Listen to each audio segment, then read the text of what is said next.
Good morning, students. Let us continue with the next topic, growth models. Does the growth of a population with time show any specific and predictable pattern?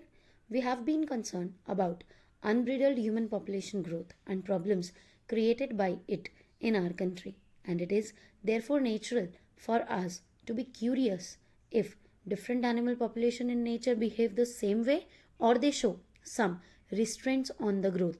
Perhaps we can learn a lesson or two from nature on how population growth is controlled. The very first type of growth is exponential growth. Resource, that is food and space availability, is obviously essential for the unimpeded growth of population, unrestricted growth of population. Ideally, when resources in the habitat are unlimited, each species has the ability to realize fully its innate potential to grow in number, as Darwin observed while developing his theory of natural selection. Then the population grows in the exponential form or geometric fashion. If in a population of size n, birth rate, not total number of birth per capita birth, are represented by small b, and death rate again per capita death rate as small d, then the increase or decrease in n during a unit time period t, that is change in n, dn upon dt, will be dn upon dt is equals to b minus d multiplied by n. Let b minus d is equals to r. Then dn upon dt will be small r n. The r in this equation is called intrinsic rate of natural increase and is a very important parameter chosen for assessing impacts of any abiotic or biotic factor on population growth. To give you some idea about the magnitude of R values for the Norway rate, the small r is 0.015 and for the floor beetle is 0.12. In 1981, the R value for human population in India was 0.0205. Find out what the current R value is. For calculating it, you need to know birth rates and death rates. The above equation describes the exponential or geometric growth pattern of a population as shown in figure 13.6, and it results in a J-shaped curve.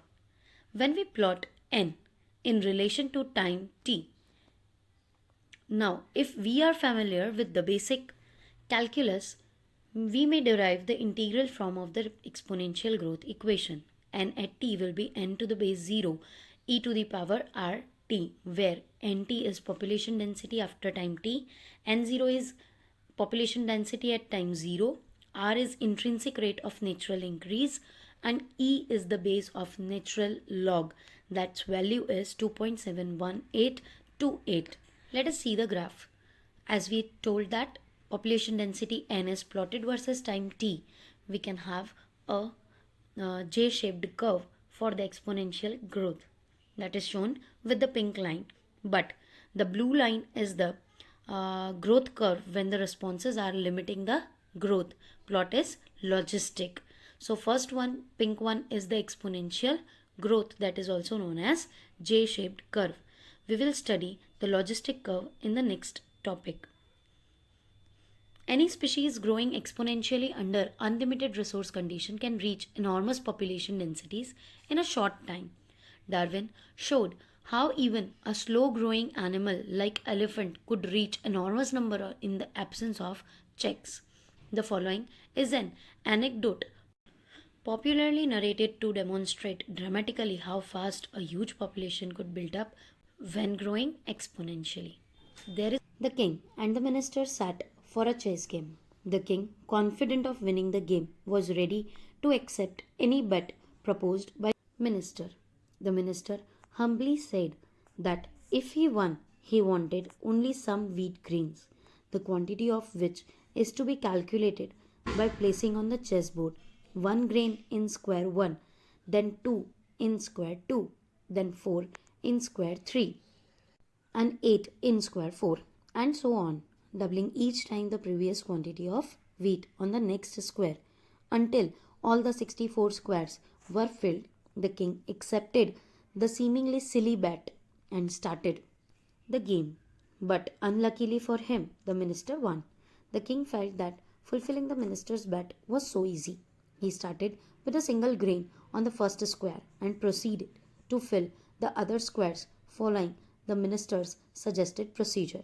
But by the time he covered half the chessboard, he realized to his dismay, and all the wheat produced in his entire kingdom pulled together would still be inadequate to cover all the 64 squares. Now think of a tiny paramecium starting with just one individual and through binary fission doubling in the numbers every day, and imagine what a mind-boggling population size it would reach in 64 days. So, here food and space should be unlimited for the exponential growth. This we have to keep in mind, that for exponential growth the other resources should be unlimited. So it is the power of exponential form. Next is logistic growth. No population of any species in nature has at its disposal unlimited resources to permit exponential growth. This leads to competition between individuals for limited resources. Eventually, the fittest of the individual will survive and reproduce.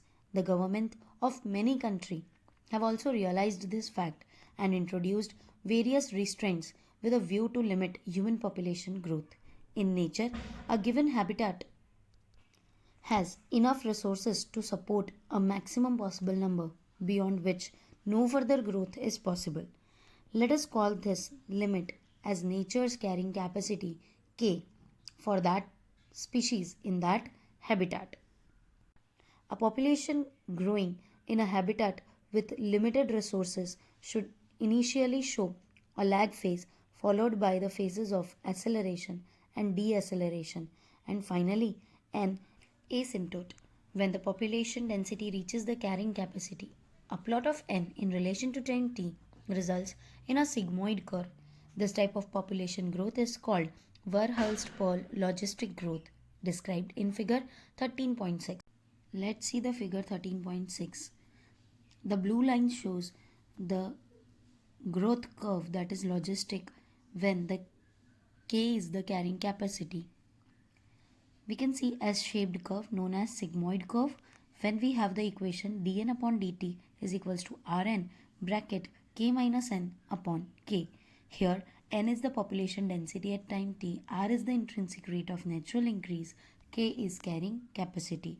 Since resources of growth for most animal population are finite, that is limited, fixed, and become limiting sooner and later, the logistic growth model is considered a more realistic one.